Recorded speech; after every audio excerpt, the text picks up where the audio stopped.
आबिद शेर अली साहब इस वक्त हमारे साथ मौजूद हैं। कामरान साहब और खुसा साहब, अगर आप इजाजत दें, पूरे पहले सेगमेंट में खामोश थे तो मैं जरा चाहूंगा कि उनसे दो तीन सवाल कर लूं। आबिद शेर अली साहब, आप ये बताइएगा, आज नवाज शरीफ साहब ने कहा है कि ये मुल्क के जो हालात हैं, जो इसका जिम्मेदार है उनका मुहासबा होना चाहिए। आपकी नजर में कौन है जिम्मेदार? 3.5 साल की पीटीआई की हुकूमत या 18 महीने की आपके नवाज शरीफ साहब के जो भाई हैं शहबाज शरीफ साहब, उनकी हुकूमत?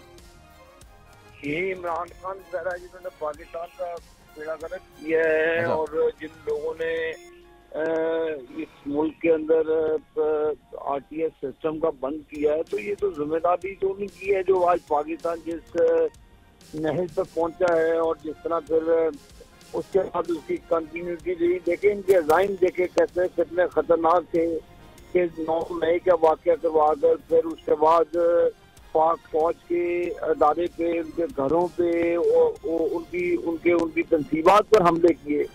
तो ये इमरान नियाजी अपनी वो फोर्स कायम करना चाहता था जिससे वो पाकिस्तान पर कब्जा कर सके और पाकिस्तान में एक अपने इक़्तिदार को टूट देने के लिए खाना जंगी की तरफ ले जाए। अच्छा। और ये बर्बादी की है इमरान खान की सूरत में, उसकी कैबिनेट में, उसकी टीम ने।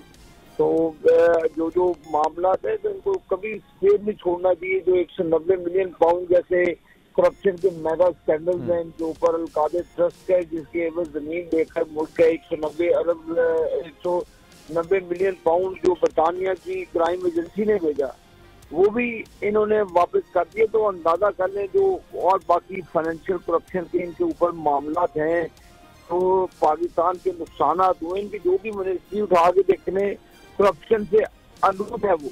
तो मैं समझता हूँ कि यही नवाज शरीफ साहब का कहना है। तो इन्होंने पाकिस्तान का बेड़ा गर्क किया है, जो तो इसका खमियाजा उन लोगों को भुगतना चाहिए जिन्होंने ये काम किया है, जिन्होंने ये इसमें सारा शामिल है।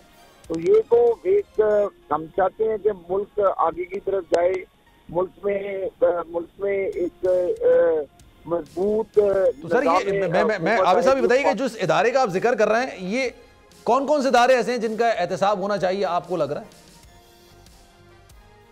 आप देखें जिस तरह सजाएं दी गई नवाज शरीफ साहब को, जिस तरह JIT बनती है, ये आपके सामने है। और ये जो कोई ये सड़क पे जाते तो नहीं काम हो गया। तो मैंने कहा था जाके जी हमारी 2 साल की मेहनत जाया हो जाएगी अगर नवाज शरीफ और मरियम नवाज की बेल हो जाती है। जस्टिस सदीकी साहब से सुने कि वो क्या कहते हैं। ठीक है। तो लिहाजा इन इदारों का काम है अपने अपने जो गलत जिन्होंने काम किए हैं वो अपने अपने इदारे उनकी अकाउंटेबिलिटी करें। ठीक है। और जो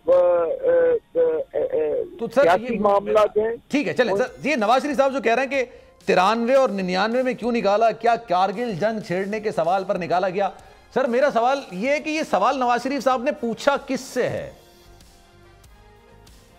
देखिए जी, वो तो अपनी अवाम जो उनको वोट देते हैं वो उनको बता रहे हैं कि जो उनसे बीती, जो हमें तोड़ के ताने देते थे, जो मामला करते, तो आज वो किधर है? किधर है वो जो करप्शन के चार्जेस हैं, किधर वो मामला है? तो आप एक बंदे को जो पाकिस्तान की खिदमत करता है जिसका नाम नवाज शरीफ है, वो पाकिस्तान में इंफ्रास्ट्रक्चर बनाता है, पाकिस्तान के अंदर फॉरेन इन्वेस्टमेंट लाता है, पाकिस्तान को आगे लेकर जाता है। तो जब आप उस जैसे शख्स को जो पाकिस्तान की खिदमत करता हो तो उसको 2 मरतबा आप मुल्क बदल करते हैं, 2 मरतबा आप फिर उसको ऊपर जस्टिस मलिक के मुताबिक उसको प्रेशर देकर जो मामला, तो वो तो रिकॉर्ड का हिस्सा है। तो क्यों ना बताएं एज ए लीडर अपनी कौम को जो उनको वोट देते हैं उनके साथ क्या बीती है। तो सर ये 93-99 में जो बात, ये तो आप जो बात कर रहे हैं 2016 पानामा पेपर्स आए थे, 2017 में उनकी हुकूमत चली गई थी, 93 और 99 में किसने निकाला था सर? कौन है, नाम बताइएगा जरा। आपको नहीं पता? चले आप जो बंदा दुनिया से चला गया, मैं उसके बारे में कुछ नहीं कह सकता, वो जाने और अल्लाह जाने। अच्छा, बिल्कुल। तो उसको पाकिस्तान की अवाम ने सफर किया तो उसका भी हिसाब अल्लाह ताला करेंगे। ठीक है। तो आपको लगता है फर्दे वाहिद वाला मामला था ना इसमें, और तो कुछ नहीं था? फर्दे वाहिद वाला मामला था, इदारे का कोई मामला नहीं था। वो दायरा फर्दे वाहिद ही करता है, अदारा हमारा मोहतरम है और हम अदारे का काम करते हैं और हमेशा अदारे के फ्रंट पे खड़े होकर इंशाल्लाह इनका दफा करें। ठीक है, लेकिन फर्द वाहिद जो गलत काम करता है तो उसको जरूर अदारे को सजा। ठीक है। सब्सक्राइब करें और बेल दबाएं ताकि कोई खबर रह न जाए।